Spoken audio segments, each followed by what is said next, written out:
Очень странно, что опять поставлен этот вопрос. Ну, сложный вопрос Гальского района, да? Как бы, да, национальность вернуть, но можно, в принципе, но дух-то как вернешь, да? Если... У нас невозможно просто работать ни над чем, без того, чтобы тебя в чем-то не обвинили, не повесили на тебя какой-то ярлык предателя, врага народа.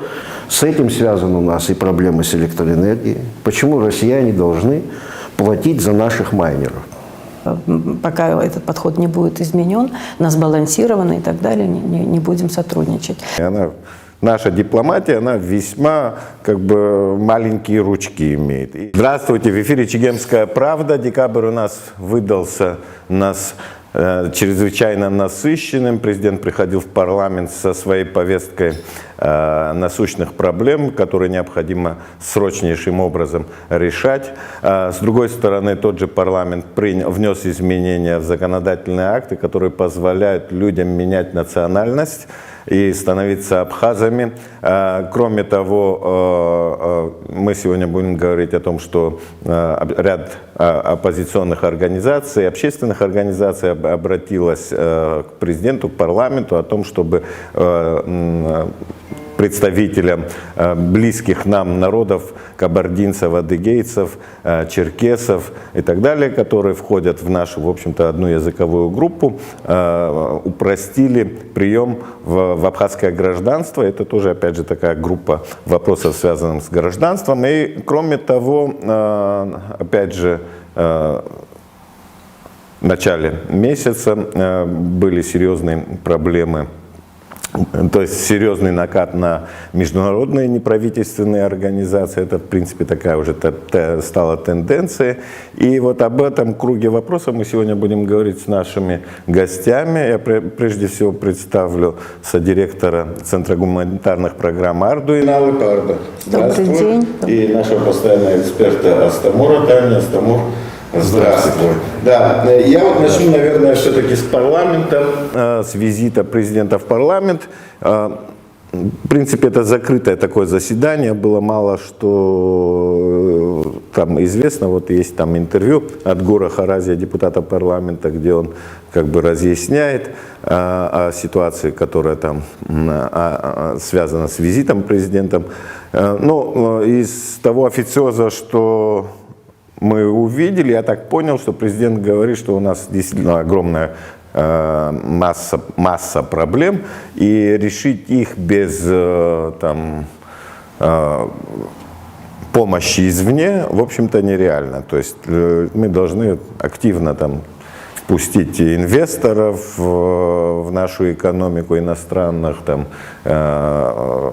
Кроме того, речь шла о том, что вопрос Пицунды надо решать. И Адгур Харазия пояснил, что президент сообщил о том, что российская сторона согласилась, изменила вот один из спорных пунктов, который не устраивал абхазскую сторону, в частности, то, что координаты были неправильно занесены, и теперь как бы эти координаты... Да, координаты вроде бы как бы поменяли. Но в парламент документ не поступил, но тем не менее опять вопрос Пицунды встал на повестку Арда. Да, меня это очень удивило, что после такого возмущения общества, после писем, подписанных практически большинством интеллигенции, после выступлений молодежи, после очень аргументированного протеста против того, чтобы передавать в собственность этот объект. Дело в том, что к нему примыкают, к этой правительственной даче примыкает огромный участок, а именно особо ценные земли. Это основная часть реликтовой рощи пицунской сосны. Это достояние всего народа. И речь вовсе, да, координаты были совершенно непонятным образом обозначены, но когда стали акцентировать внимание именно на этом вопросе, было понятно, что хотят сместить как бы внимание общественности именно к этому вопросу, когда на самом деле речь идет о форме собственности. В Абхазии никто не против того, чтобы российская сторона продолжала пользоваться этой дачей. Честно говоря, вообще речь идет о бессрочном, насколько я знаю, пользовании. Речь идет только о том, чтобы не передавать в собственность. И вот этот аргумент, что россияне не могут ремонтировать, это, конечно, смешно, потому что есть прецеденты, когда за рубежом они ремонтируют здания, в которых располагаются. Вот. Поэтому очень странно, что опять поставлен этот вопрос. Это все равно, что, понимаете, это настолько... Это, во-первых, противоречит закону об особо ценных землях, а это именно особо ценная земля. Если говорить вот об аргументах, которые часто мы слышали во время прошлого, так сказать, кризиса, связанного с этим вопросом, некоторые сторонники передачи, значит, собственности этой госдачи говорят, что она никогда нам не принадлежала. Но вообще там госдача появилась в конце 50-х годов. Значит, эти люди мыслят, да, историю Абхазии с 50-х годов. Можно подумать, насколько они ответственно мыслят, если до этого для них истории вообще не существовало. Потом они говорят, что это всегда принадлежало, так сказать, вот коммунистическим структурам Советского Союза. Ну, тогда, значит, правопреемница, это коммунистическая партия, надо Зюганову тогда отдать, и вообще все другие, кто-то в ВЦСПС, кто-то еще какие-то структуры. Это совершенно вообще непонятные аргументы. И интересно, что вот когда говорят «никогда нам не принадлежало», действительно, когда упразднили Абхазское княжество, территорию, часть Пицунды и, в частности, вот эту часть рощи передали подворью Новоафонского монастыря. И монахи стали там заготавливать древесину для ремонтных работ, строительных работ на территории Новоафонского монастыря. И жители Абхазии настолько этим возмутились, потому что это священная роща. Там недаром в Лзанах рядом от святилища Абхазское. И они обратились к царскому правительству и так далее, чтобы прекратили заготовку. Там нельзя рубить деревья, нельзя охотиться. Там нужно как бы особые... И надо сказать, что прислушались к этому мнению. Да, в царской России прислушались к этому мнению, прекратили там все вот эти работы, которые возмущали людей. Еще нам, правда, это вот слухи были такие о том, что в связи со сложным положением с энергетикой в Абхазии якобы поступило такое предложение, что если передадут эту Пицунду в собственность российской стороне, то переток будет бесплатным. Для некоторых, наверное, это соблазнительное предложение, но я считаю, что такая постановка вопроса, она просто преступна. Сегодня у нас проблемы с энергетикой. Во-первых, они будут только нарастать, поскольку ледники, которыми питается Ингургес, они тают в связи с климатическими изменениями. И каждый раз эта сумма будет больше, значит, мы будем в следующий раз гору отдадим, сегодня рощу, потом село какое-то и так далее. И вообще это стратегический объект. Вы знаете, что на Восточном Причерноморье, Северном, существует только две бухты такого стратегического значения. Это Батийская и Пицунская, как раз у берегов этой дачи. Это военный стратегический объект, и он должен находиться как ценная земля, и как историческая и так далее. Он должен находиться в собственности Республики Абхазия, народа Абхазии. Последнее, что я хочу сказать, само по себе это соглашение, там есть 22 статья, где говорится о том, что если обладатели, так сказать, этих объектов новые, которым предполагается передать в собственность, нанесут ущерб природе, историческим памятникам, там, экономическим каким-то, то абхазская сторона не может даже никаких претензий предъявлять и так далее. И там очень много возмутительных таких статей. Я считаю, что очень верю в то, что наши депутаты все это понимают, какая ответственность на них, и как это подобное решение будет восприниматься в будущем и вообще и сегодня нашим народом. Астамуров, вопрос Пицунды, он уже год почти. Нет, уже 2 года. Уже 2 года, да, уже 2 года, да, функционирует. Почему это такой принципиальный вопрос? Почему вот власть, для кого это так принципиально? Для нашей власти так принципиально, для Москвы так принципиально, там, может быть, для каких-то отдельных персон это принципиально. Извини, можно я да. вот 2 слова добавлю, потому что говорила с одним из членов парламента, и они, общаясь с представителями власти определенных структур, достаточно российских, услышали их мнение о том, что нас, например, вполне устраивала бы пролонгация существующего договора. Так что это не так однозначно и не общее мнение. Ты свое мнение выскажи, я тебе вопрос задал, да. Там много неясного, во-первых, и не добавила ясность, честно говоря, то, что сказал Адгур Рафетович, потому что я, насколько понимаю, соглашение подписано, и более того, оно ратифицировано Госдумой. То есть, каким образом теперь в него могут быть внесены изменения, тут я не вижу правового механизма, потому что можно менять координаты в том случае, если заключается новое соглашение. Вот.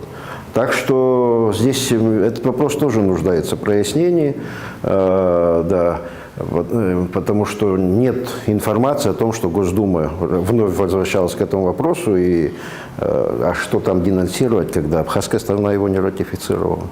Потому что денонсировано может быть то, что вступило в силу, оно не вступило, потому что абхазская сторона не ратифицировала это соглашение.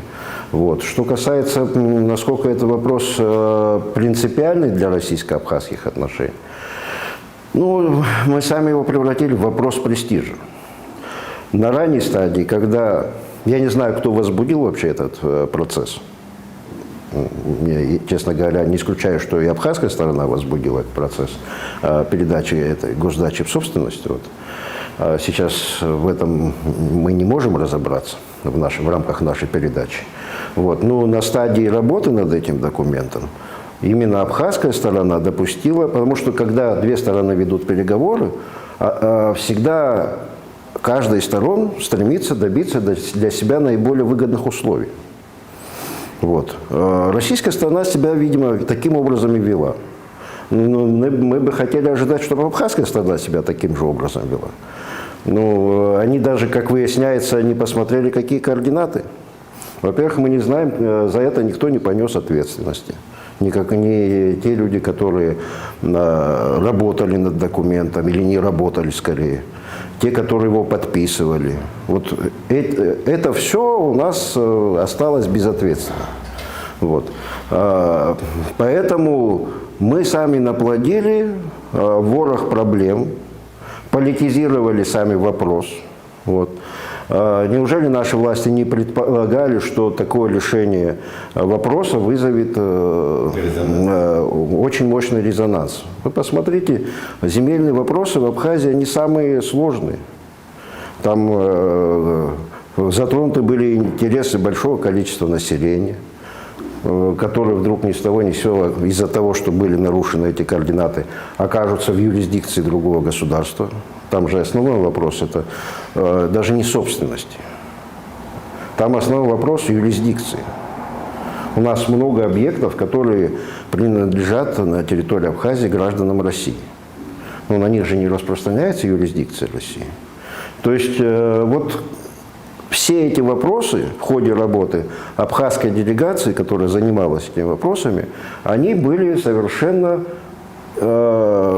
пропущены мимо внимания. Соответственно, таким образом это соглашение не может быть, оно и изменено быть не может. Тут существует только один путь. Садиться и работать над новым текстом документа. Да. Мы сами, конечно, и Россию поставим, потому что Россия – это большое государство с мировыми амбициями. И мы превращаем это в вопрос престижа для России. Вот мы, с нами не считаются наши союзники. На самом деле это не так. Я думаю, можно объяснить и нашим российским партнерам, что были допущены такие ошибки. Я думаю, что обязательно должны быть привлечены к ответственности, или, по крайней мере, кадровые какие-то выводы сделаны в отношении людей, которые отвечают вообще за вопросы разработки этого соглашения, вообще которые осуществляли порядок рассмотрения этого документа, все, кто должен был контролировать. Вот когда эти вопросы будут решены, наверное, будет проще вернуться к нулевой точке. А сейчас позициям России на этой территории ничто не угрожает, потому что действует договор 1996 года. Вот. Хочу еще раз напомнить, что да, действительно, все госдачи на территории Абхазии, они находились в ведении 9-го управления КГБ СССР. Вот. Его правопреемником является сейчас ФСО.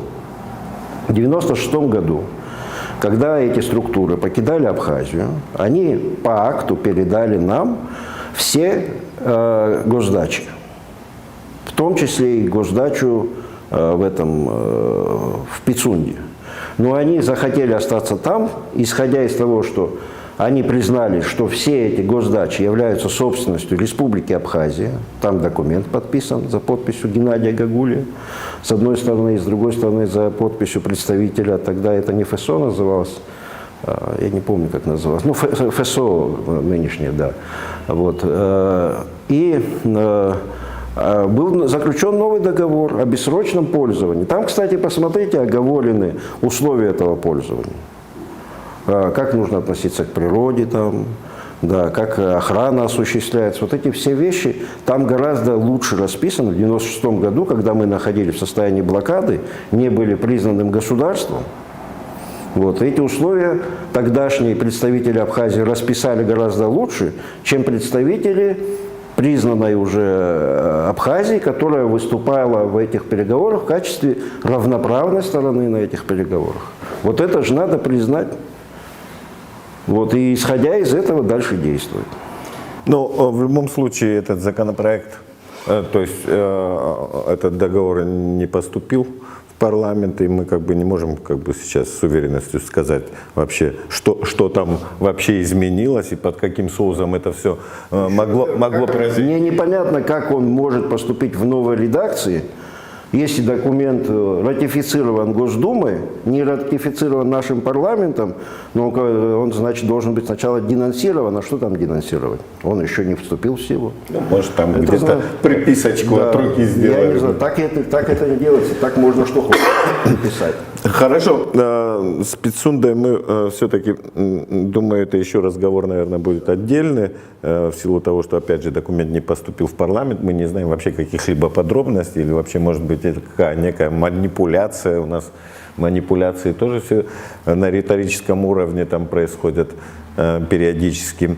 Я бы хотел вернуться вот к вопросу, другому вопросу, связанным с гражданством, да, там парламент принял поправки в закон о гражданских актах, согласно которому люди могут менять свою национальность и, то есть, становиться абхазами, и, соответственно, вот это изменение, возвращать свои фамилии исконно исторические, и эта возможность, в принципе, в дальнейшем дает право, в общем-то, автоматически становиться гражданином Абхазии, в силу того, что в Конституции там записано, что любой абхаз, где бы он ни жил, каким бы гражданином какого государства не был бы, он является, в общем-то, гражданином Абхазии.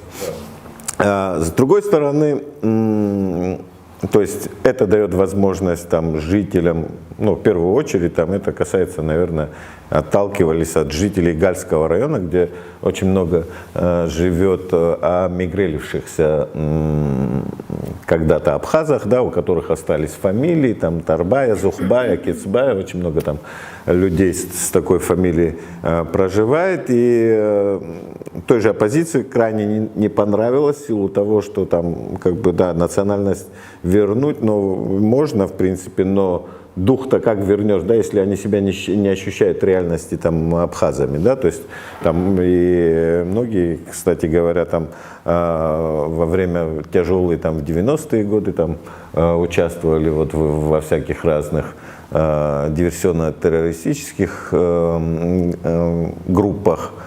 Тем не менее, и были люди, которые, в общем-то, действительно как бы хотели вернуть свою идентичность, да, восстановить свою идентичность, абхазскую идентичность. Я вот помню, когда-то я заседал в общественной палате, это было еще при президентстве Сергея Васильевича Багапши, да, и там был у нас член палаты Иналишвили с фамилией, да, то есть это было... И я помню, он в тот период очень, и до этого, да, очень долго пытался, хотя у него там был уже на руках паспорт, тогда абхазская паспорта у всех почти жителей было, но он все равно хотел восстановить, для него это было очень важно, восстановить свое, как бы, абхазские корни, да, вот, вернуться, да, и он там и фамилию потом, и в конце концов ему дали, кажется, да, и он стал уже Иналыпа, да, то есть и такие люди есть, и люди есть те, которые, в общем-то, ничего хорошего там для абхазского государства в реальности не делали, да, то есть в период его там становления там и так далее. И сейчас это как бы такой некий предмет дискуссии, но учитывая то, что там в 2014 году, в общем-то, из-за этого вопроса у нас произошел там, в общем-то, пересменка власти, мягко говоря, да, то есть это действительно такая болезненная тема. Вот как вы смотрите на это? Я вот не видел, в принципе, этих формулировок, там, которые внесены, там, по какие именно поправки, в каком контексте они там, этих нюансов не знаю, но тем не менее шум такой присутствует. Я бы хотел просто, чтобы вы как-то свой взгляд на этот процесс высказали.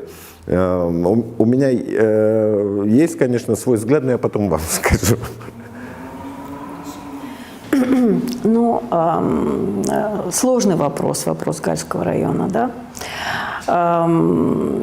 Как мы знаем, это историческая Самурзакань, да, которая вот еще в XIX веке они ценили там свое самурзаканское знамя, под которым они часто выступали вместе с владетельным князем Абхазии и так далее.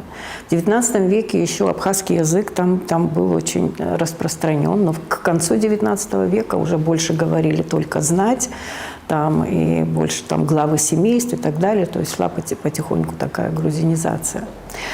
Но надо сказать, что приграничное население – это всегда такое проблемное население. И, в принципе, каждая страна должна как бы бороться за то, чтобы это приграничное население стало лояльным и стало таким полноценными жителями, гражданами страны.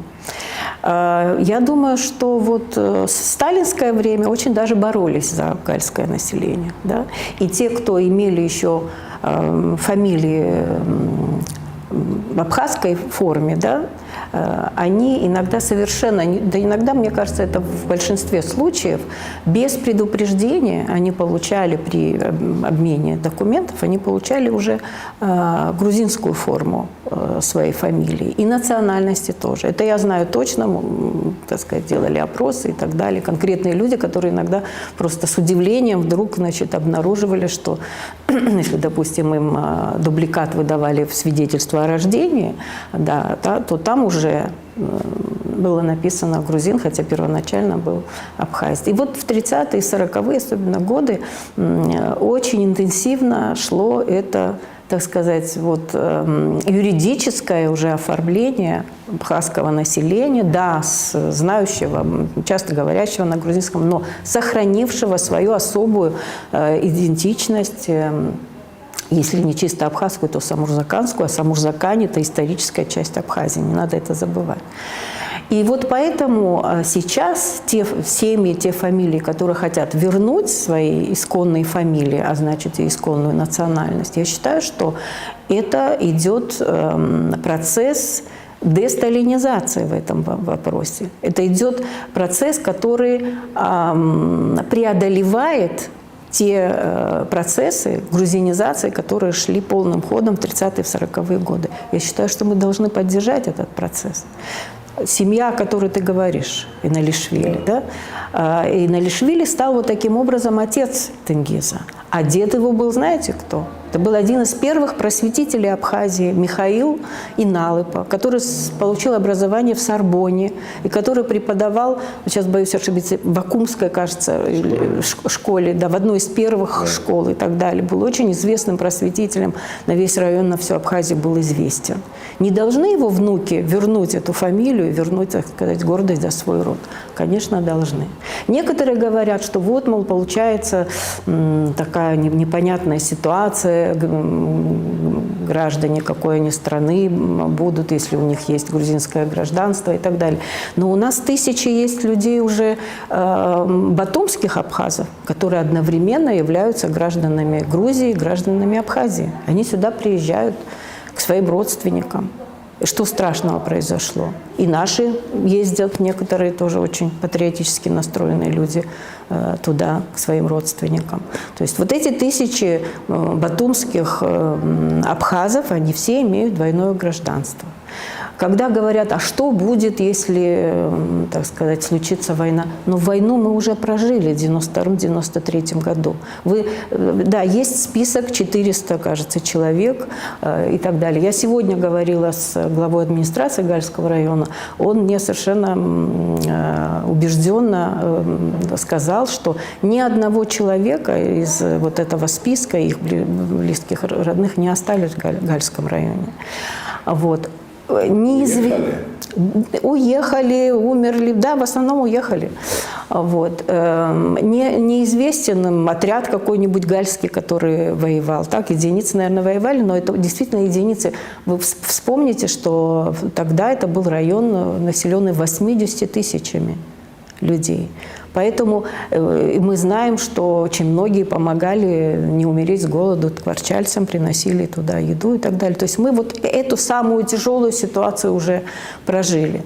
Поэтому я считаю, что нам нужно вот активно поддержать парламент в том, что они возвращают как бы своим законам историческую справедливость как бы утверждают в Абхазии и преодолевают вот то сталинское наследие.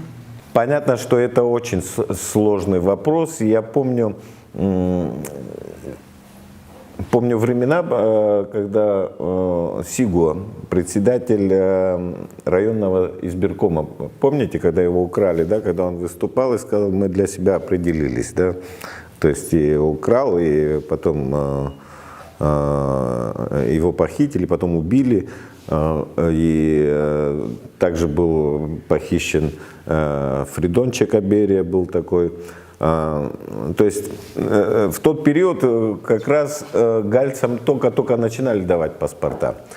Только давали начинать паспорта, и в этом среди самурзаканцев была группа людей, которая определила для себя, что вот абхазский проект, вот это их проект. Но потом уже вот как-то то есть и люди видели, что вот можно, в принципе, этот проект такой стоит, да, то есть это потихоньку стали жители этого района разворачиваться. Но потом уже вот как-то была такая допущена катастрофическая ошибка, когда всем скопом раздали. То есть в итоге но в реальности оказалось, что всем скопом, потому что с одной стороны там Сигуа, с другой стороны семья Лукава, да, то есть этого террориста, который столько бед принес, да, и которого потом поменяли, отпустили и так далее. То есть в итоге вот из-за вот таких моментов, наверное, мне кажется, возникли проблемы. случай, я так знаю, Да. проверяется нашими спецслужбами. Тогда И тогда, и сейчас. тогда не очень, Проверяли, наверное. проверяли. Мы этим занимались вопросом. Но Проверяли. всё равно Если возникли они плохо проблемы, да. работают, да, Да, но возникли отвечать должен проблемы. не тот человек, который, допустим, вот мы уже прошли тот период, когда часть, по крайней мере, гальцев были гражданами. Владислав Григорьевич обращался как к гражданам Абхазии, к самурзаканцам в предвыборный период, когда баллотировался Хаджимба и Багапш. Просил поддержать Хаджимба. Эти же люди участвовали в выборах, в референдуме, да, поддержав Конституцию Абхазии, первая статья которой говорит о том, что это независимое государство и так далее. То есть мы видели, да, как они, так сказать, ведут себя, имея этот паспорт. Многие люди, несмотря на то, что с грузинской стороны были большие угрозы, да, по отношению к тем, кто в госструктурах работал, кто занимался подготовкой выборов и в парламент, и президентские и так далее. Ну, вот этих людей всех лишили гражданства. 250 человек служили в абхазской армии. У всех у них отняли как бы паспорта и так далее. Так что я думаю, что вот для нас этот очень важный вопрос, непростой. Конечно, есть и риски, конечно. А без риска можно государство строить? Но у меня такое ощущение, что мы в подходе к решению гальского вопроса рассчитывают на то, что мы никогда не станем частью международного сообщества. Вот здесь внутри, вот между собойчики, можно решить так. То есть вот эти люди, мне кажется, они не верят, что Абхазию когда-то признают. Потому что если признает международное сообщество, то, как мы решаем этот вопрос, да, решали до сих пор, это будет очень большим минусом для нас, для государства. К сожалению, вот такого государственного подхода у тех, кто вот так критикует, да, сегодняшний закон, который принял парламент, вот не хватает вот этого государственного подхода. Тимур, я бы хотел бы от тебя услышать. Ну, я хотел бы напомнить, что в тот период, когда возникли проблемы с паспортами, тогда пошли по пути массовой выдачи паспортов. Это вызвало протесты в обществе. Если вопрос был организован в соответствии с законом, соответственно, не было бы, я думаю, такого возмущения. Первое. Второе, что касается вот этой новой поправки, она же не предполагает массовость. Она предполагает, что это, во-первых, добровольный процесс. Человек, если сам считает себя, изъявил желание, считает себя, что он абхаз, он может это осуществить, возвращение свое, восстановить свою фамилию, свою национальность. Вот. Ни о каком принуждении, ни о каком массовости, вне зависимости от того, является ли человек с историческими абхазскими корнями или у него нет исторических абхазских корней, так тоже нельзя подходить. Это добровольный процесс, потому что так можно... У нас есть люди абхазы с историческими мингрельскими кровями. Мы же насильно их не будем... И русские. Да, не можем же их выписывать из абхазской нации. То есть нация – это скорее это же самоощущение. Вот. Мне кажется, у нас, я, кстати, поддерживаю это, и вот это обращение относительно упрощенного процесса предоставления гражданства представителям адыгского мира, тем, которые здесь проживают. Здесь тоже нужно, вы знаете, мы всегда поддаемся какой-то компанейщине. Но к этому вопросу тоже мы, когда работаем над правовыми нормами, чтобы у нас все время не получались какие-то пицунды кругом. Минное поле, чтобы везде не было, надо сесть без криков, без какой-то пропаганды, сесть просто, дать юристам поработать, объяснить им, чего мы хотим в результате добиться. И чтобы они это изложили. Понимаете, у нас такой дефицит спокойной атмосферы. Вот, это же невозможно. У нас невозможно просто работать ни над чем, без того, чтобы тебя в чем-то не обвинили, не повесили на тебя какой-то ярлык, предателя, врага народа. Но вы понимаете, патриотизм тоже хорошая вещь. Но патриотизм, который ведет в прошлое, допустим, или ведет в прошлое, там, не знаю, не смотрит вперед с обернутой головой в какую-то архаику, это уже не патриотизм, он превращается в мракобесие. Вот. И у нас такая поляризация получается. И постоянно, когда люди меняются местами у власти и в оппозиции, это как песочные часы получается. Вот содержание не меняется, перевернулись, работает, пока все не высыпется. Пока весь авторитет не высыпется вниз, потом происходит переворот. Но, наверное, мы же должны все-таки подумать над каким-то реалистичным планом, что мы хотим. Если мы хотим стать нацией, мы, значит, должны уходить от племенного мышления, переходить к государственному мышлению.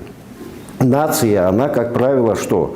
Она предлагает какую-то идею, которая привлекательна. Там же нация, современные нации не строятся чисто на этническом принципе. Да, мы должны постепенно, у нас путь национального строительства, он же до конца не пройден. Но мы должны на более высокие уровни выходить, на уровень гражданской нации выходить. У нас же, посмотрите, какая проблема. У нас фактически народ, граждане Абхазии, они поделены на какие-то национальные общины с де-факто разными правами. Ну, это в себе, это очень чревато для вот гармоничного существования нашего. Если мы чревато какими-то конфликтами, понимаете, это очень рыхлая среда. Если мы же все-таки, это Абхазия, абхазы именно должны, как титульная нация, как государствообразующая нация, они должны предлагать другим людям какие-то идеи, которые их будут сплачивать. Почему люди сбиваются в общины? Значит, они хотят таким способом общинным защищать свои интересы политические, понимаете? Ну, значит, у нас какие-то проблемы существуют, понимаете? Мы должны вот об этом думать. И какие-то сложные, может быть, даже кажущиеся сейчас опасными решения нам все равно придется принимать. И по поводу населения Гальского района, это отдельный вопрос. Я вообще не связываю его с вопросом восстановления фамилии. Это более сложный вопрос. Мы там тоже вместе с водой выплеснули ребенка в свое время. Я же тоже участвовал в этих процессах. Вот. Поэтому нужно эти вопросы, еще раз говорю, создать атмосферу. У нас невозможно ни один непопулярный вопрос продвинуть. С этим связаны у нас и проблемы с электроэнергией. Почему россияне должны платить за наших майнеров? Ну, для них же это странно, что они платят за нас, за переток. Они за это несут затраты. Сейчас у нас капитализм. Сейчас даже в советские времена за свет платили сполна. Вот. А сейчас капитализм. Соседнее, пусть дружеское, союзное государство поставляет нам свет за счет ресурсов фактически своих. Ну да, урезая инвестпрограмму, которую же сама же Россия нам предоставила. Вот. А на этом наживаются абсолютно, мы все знаем, майнеры наживаются. И не те, которых вот сейчас у нас ловят по 2-3 машинки. Вот, может, кто-то и готов был бы и платить. Ну почему? Да, 500 да. машин тоже. А вот, да, ну, как-то да, потом как-то все заглохло. Да, ну интересно будет услышать. Да, это тоже интересно.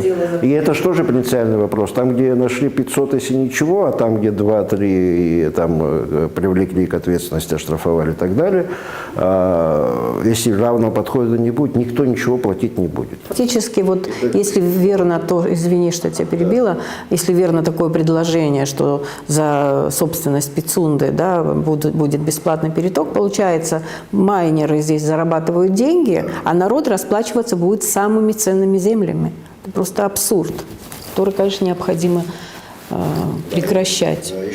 У нас, смотрите, у нас современный мир, а у нас идет феодализация.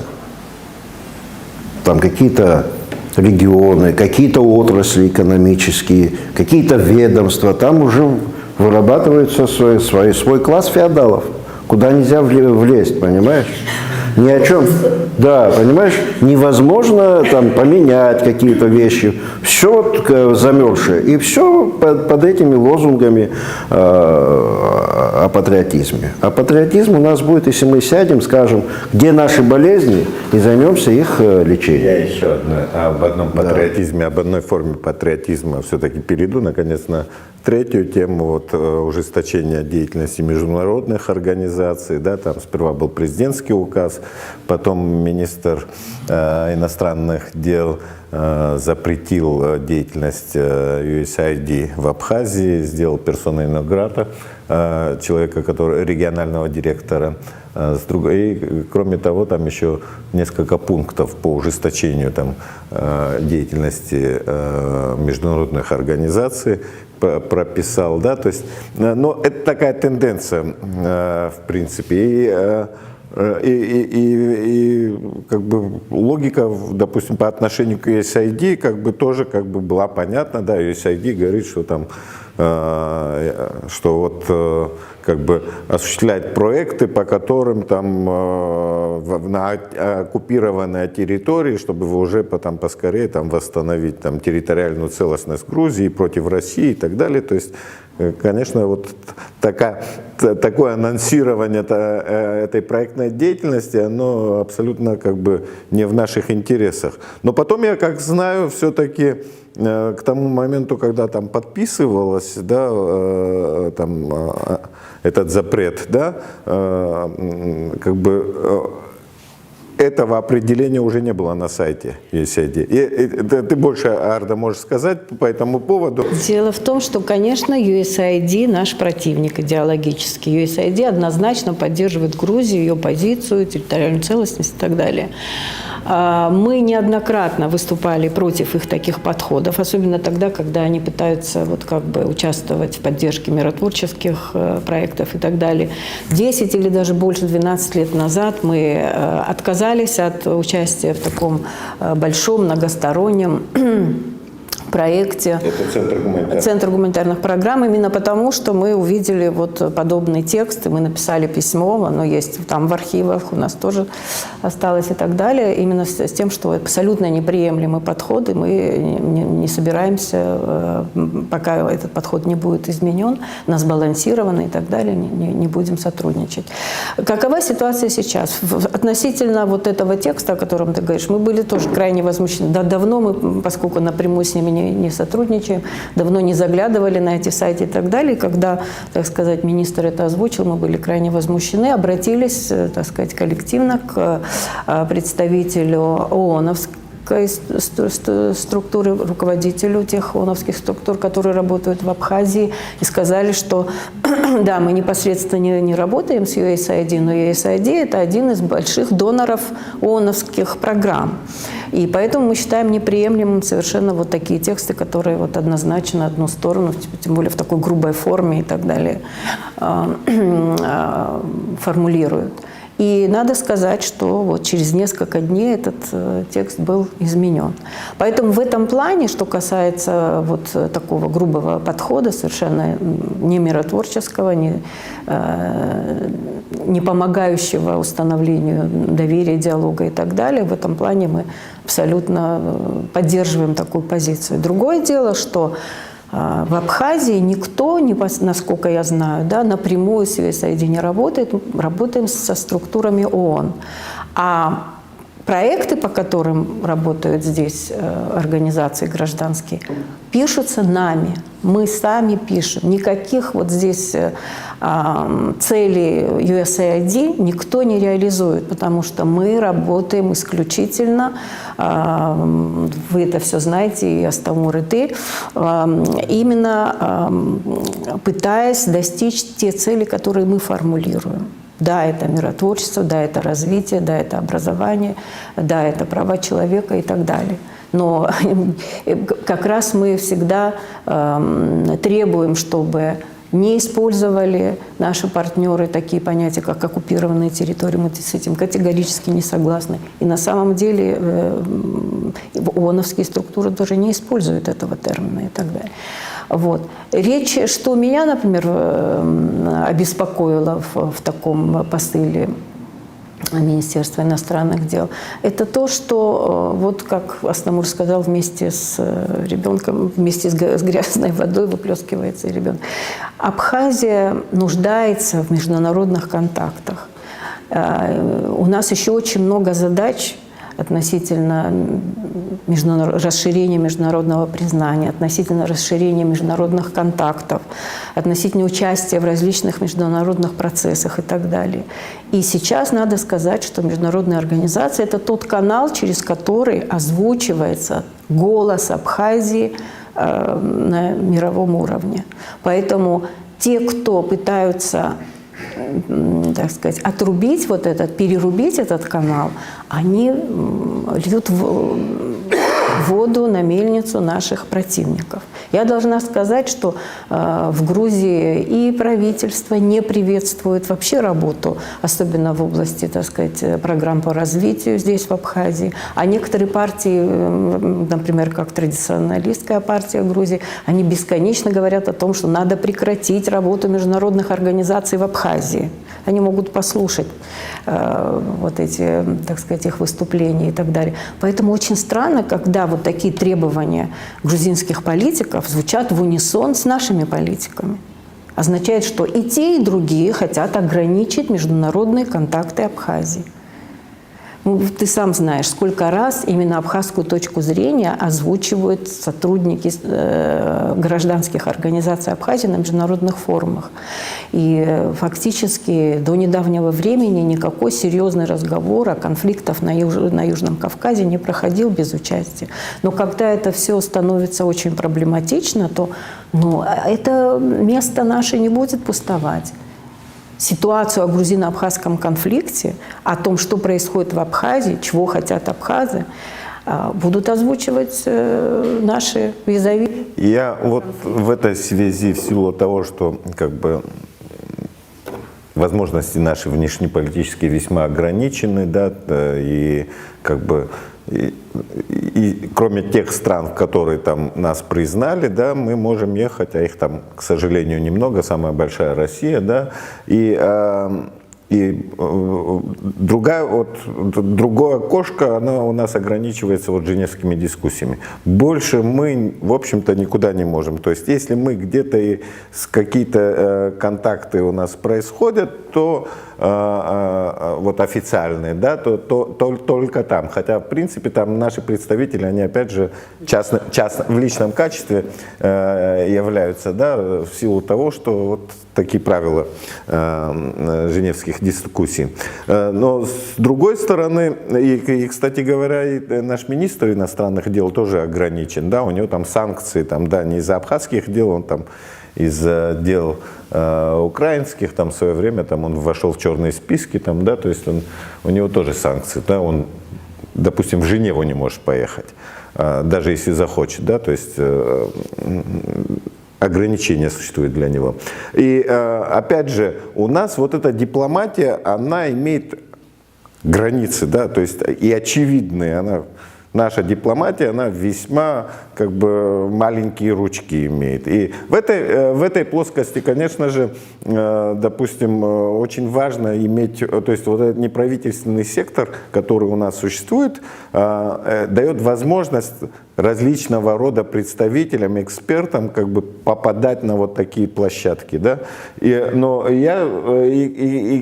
к сожалению, да, большей части мы попадаем туда в связи с грузино-абхазским конфликтом, да, то есть. Ну не только. Да, но какие-то. Да. Но тем не менее, вот в связке там с грузино-абхазским конфликтом очень много всяких таких площадок, допустим, есть, да.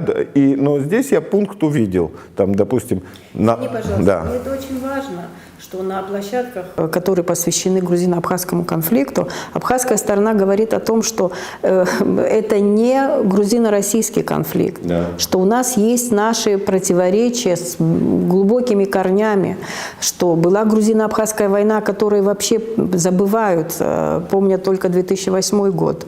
И очень много моментов очень важных, которые именно гражданское общество, неправительственные организации озвучивают, которые уже международное сообщество общество забывает вообще о войне 92-93 года, если не наши партнеры и вот на этих форумах, где присутствуют наши представители, вообще о ней забывают, потому что она очень портит картину, которую сейчас в связи с войной в Украине, в Грузии очень популярна, что Россия инициировала конфликт с Абхазией, Россия инициировала конфликт с Осетией. Это вот абсолютно необъективная картина, которая, к сожалению, распространяется. И мы с этим постоянно боремся. Но если мы будем закрываться, то эта картина в итоге победит.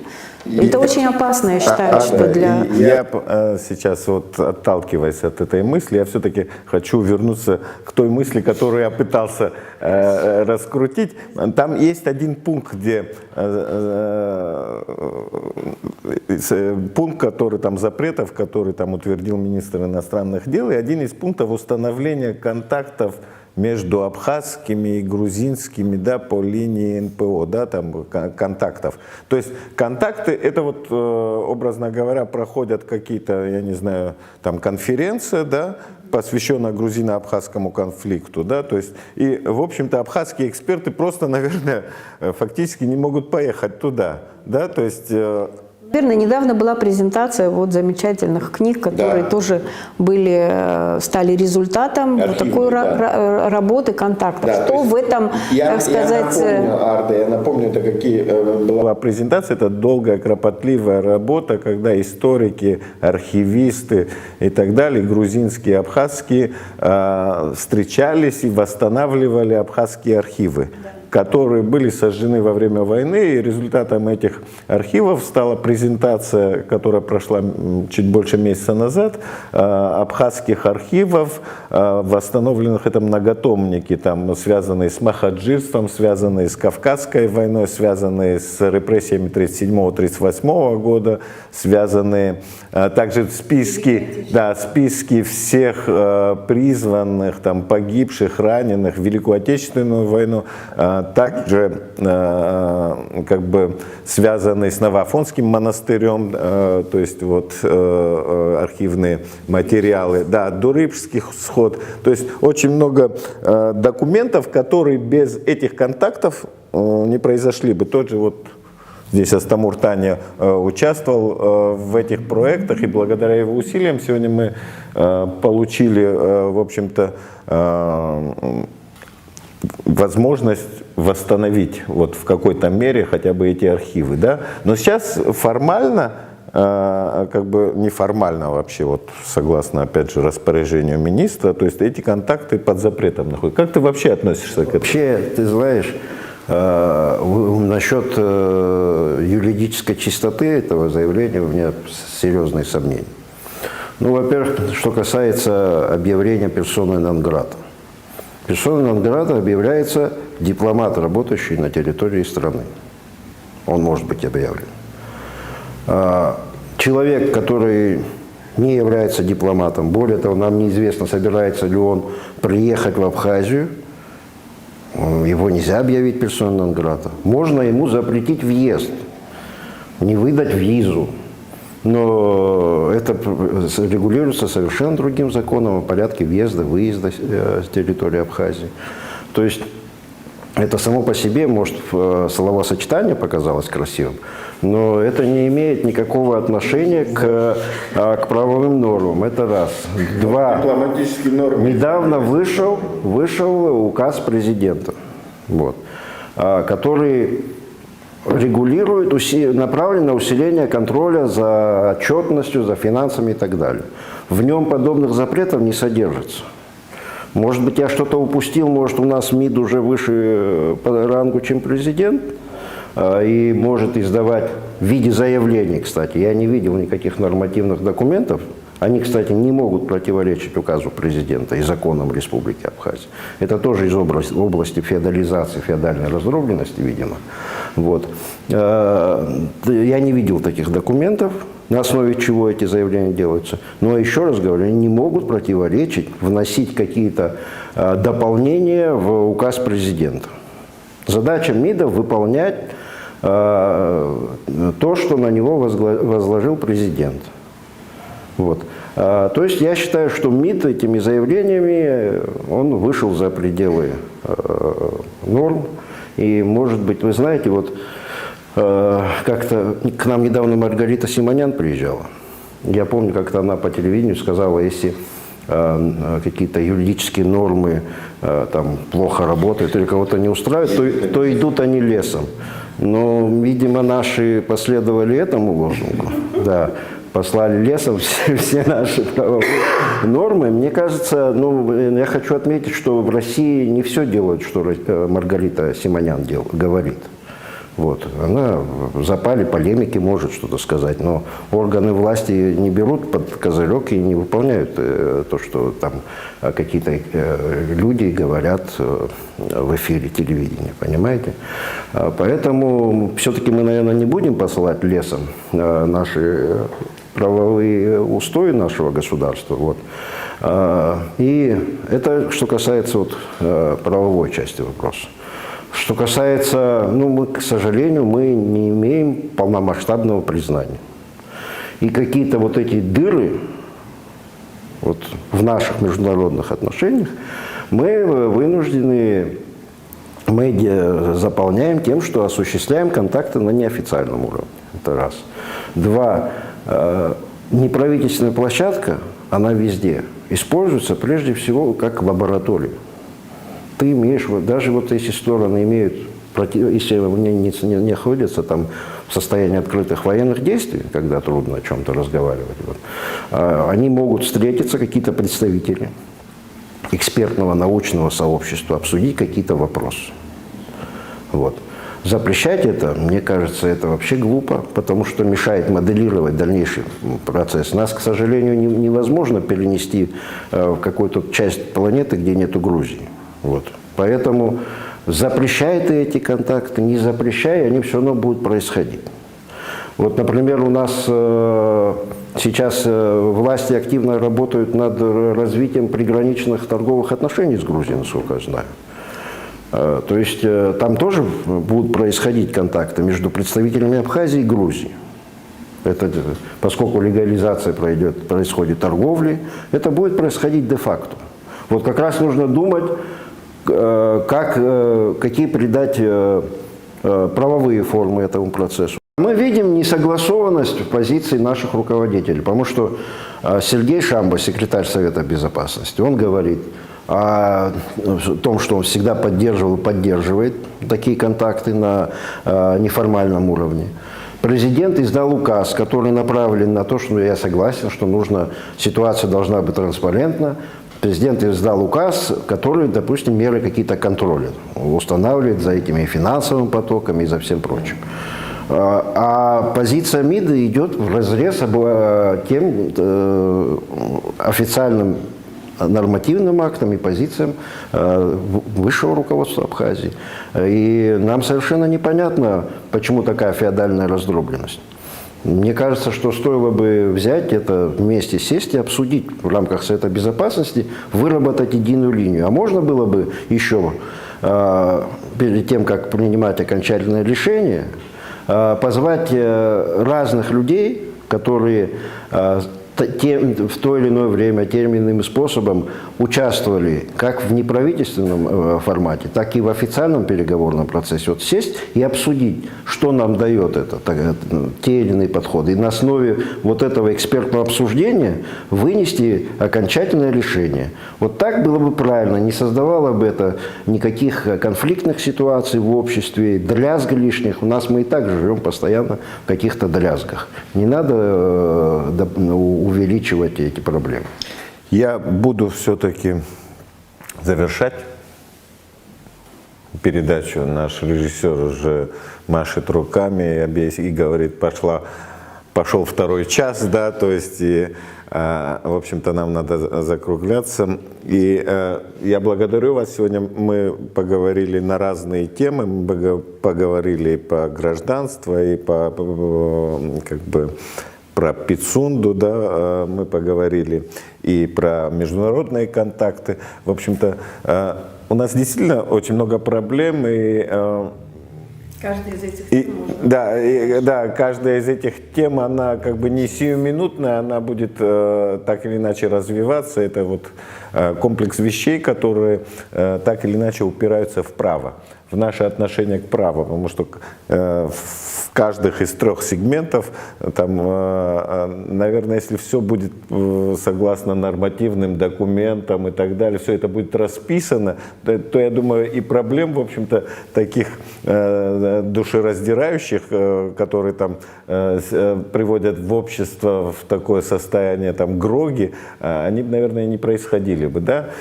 Но, к сожалению, мы такие, какие есть, и нам нужно развиваться. Я благодарю вас. Сегодня у нас в гостях были Арда и Налып и Астамур Таня.